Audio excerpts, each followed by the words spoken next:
Ini adalah Antartika, daerah paling dingin di bumi. Satu-satunya benua di mana manusia tidak berani menetap. Bagi kebanyakan orang, Antartika adalah tempat yang menakutkan. Hanya es dan salju sejauh mata memandang. Tapi ternyata ada pemukiman manusia di sana. Pemukiman ini semi permanen, tempat tinggal sementara bagi para ilmuwan, peneliti, dan staf pembantu mereka. Di benua terdingin ini, mereka hidup selama beberapa tahun secara bergiliran. Uniknya, penelitian mereka didanai oleh perusahaan farmasi, otomotif, dan makanan. Kira-kira apa yang mereka teliti di sana? Salah satunya adalah ini, ikan Antartika. Kebetulan. Saya selalu ingin tahu bagaimana seekor ikan bisa tetap hidup di air yang super dingin di Antartika. Kok mereka tidak ikut membeku ya? Apa rahasia mereka?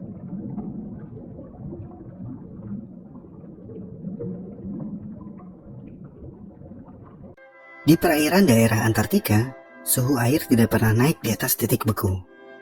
Seperti yang sudah kita ketahui, air membeku pada suhu 0 derajat Celcius. Tapi ketika kita mulai menambahkan garam ke air, titik beku air akan turun.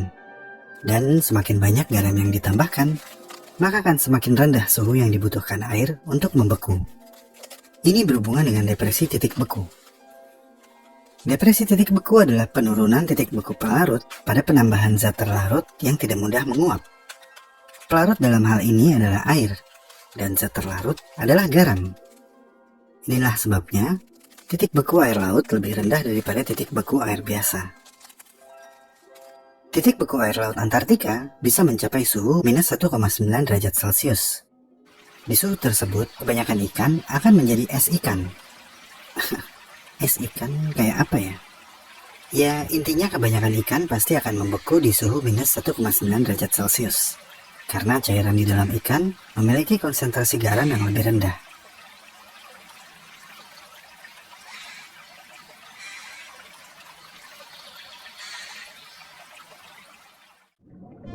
Tapi, ikan-ikan di Antartika sepertinya cukup bahagia dengan suhu dingin membeku tersebut. Bagaimana mereka melakukannya?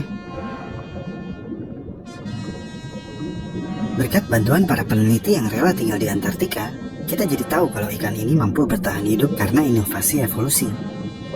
Ini adalah Nototenioid, salah satu dari sekelompok ikan yang telah mengembangkan sebuah trik untuk bertahan hidup di suhu air yang super dingin. Mereka memiliki kemampuan untuk memproduksi zat biokimia anti beku, zat yang mereka butuhkan untuk menghindari pembekuan jaringan tubuh. Ikan-ikan di Antartika memiliki protein khusus yang dikenal sebagai antifreeze protein atau AFP, atau protein anti beku. Dan keberadaan protein anti beku ini menghambat pertumbuhan kristal es di dalam tubuh ikan. Wilayah Antartika memang ditutupi es sepanjang tahun, tapi air di bawahnya tidak sepenuhnya beku. Suhu terdingin di lautan Antartika berada di dekat garis pantai.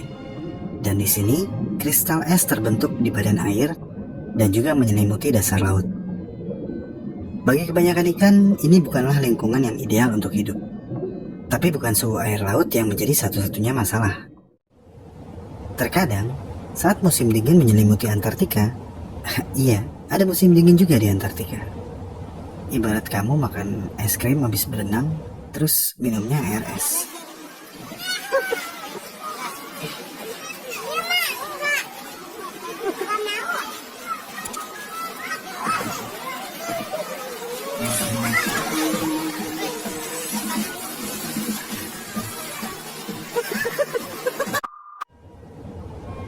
Suhu udara pada saat musim dingin di Antartika sangat mematikan. Saking dinginnya, suhu minus tersebut memperluas jangkauan mautnya ke perairan dangkal di bawah es. Ketika permukaan air laut membeku, garam yang dikandungnya akan terlepas. Ini akan menciptakan brine, atau larutan garam yang super asin. Brine akan meresap melalui retakan es ke dalam air laut. Brine kemudian tenggelam, karena berat massa jenisnya jauh lebih padat daripada air di sekitarnya. Suhu brine juga jauh lebih dingin, sehingga air laut yang menyentuhnya akan membeku seketika, membentuk apa yang disebut sebagai brinicle. Selama sekitar 12 jam, Brinicle alias stalaktit es yang super asin ini bertumbuh menyusuri air laut, mengubah apapun yang disentuhnya menjadi es. Nukleus ini bertindak sebagai titik awal untuk pertumbuhan kristal di seluruh permukaan cairan.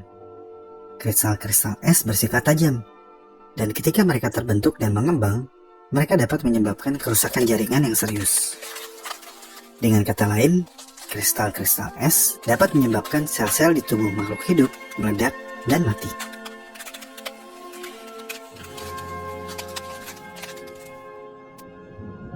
Tapi ikan Antartika ini sepertinya asik-asik aja. Mereka sering ditemukan berenang riang gembira, bersembunyi, dan mencari makan di sana, di dalam air es. Tapi meskipun demikian, bagian dalam tubuh ikan ini ternyata juga dipenuhi dengan kristal es kecil yang tertelan dari air laut. Ikan ini seharusnya membeku dong, ya kan? Nah, disitulah protein anti beku ini berperan. Para peneliti percaya bahwa protein-protein ini benar-benar cocok dengan struktur kristal es, sehingga dapat mengikat mereka tepat di mana molekul air berada, dan mencegah kristal es untuk tumbuh lebih besar. Protein ini akan merambat, lalu menyelimuti kristal es, sepenuhnya menyetubuhi mereka. Ya, ini kenapa jadi kata-katanya kayak anak senja ya? Kopi mana kopi?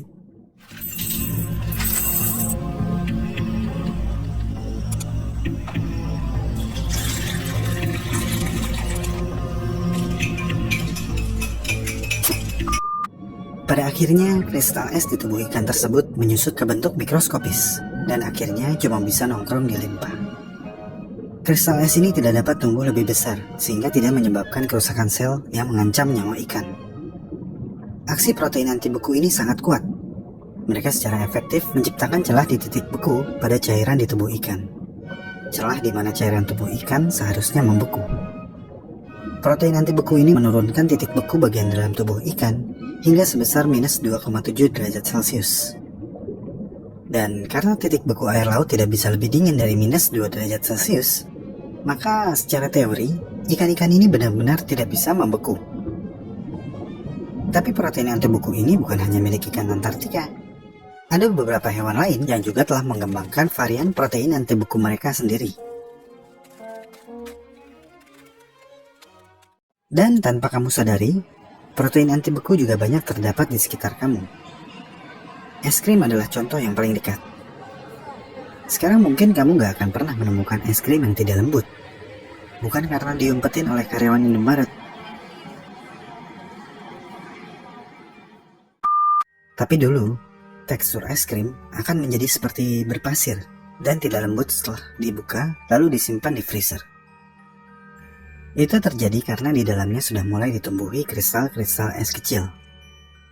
Untuk mencegah hal ini, beberapa produsen es krim benar-benar menambahkan protein anti beku ikan yang dikembangkan di laboratorium ke dalam es krim untuk menghentikan kristal es tumbuh lebih besar, serta membantu es krim mempertahankan kelembutannya yang memuaskan.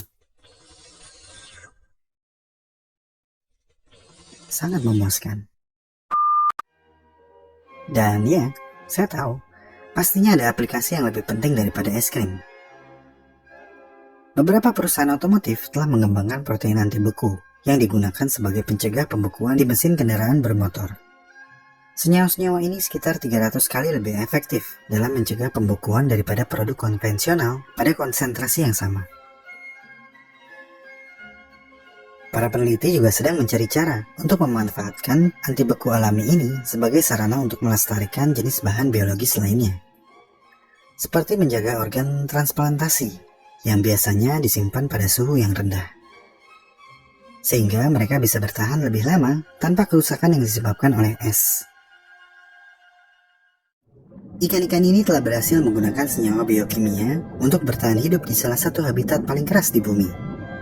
Senyawa yang dikembangkan dengan kesabaran yang tinggi selama jutaan tahun evolusi. Dari ikan-ikan ini kita belajar tentang kesabaran. Menjadi sabar itu susah, karena sabar itu melelahkan dan bikin pegel. Tapi kesabaran itu katanya akan diganjar oleh sesuatu yang sangat indah. Kapan indahnya? Ya, sabar aja. Wow, receh sekali ya.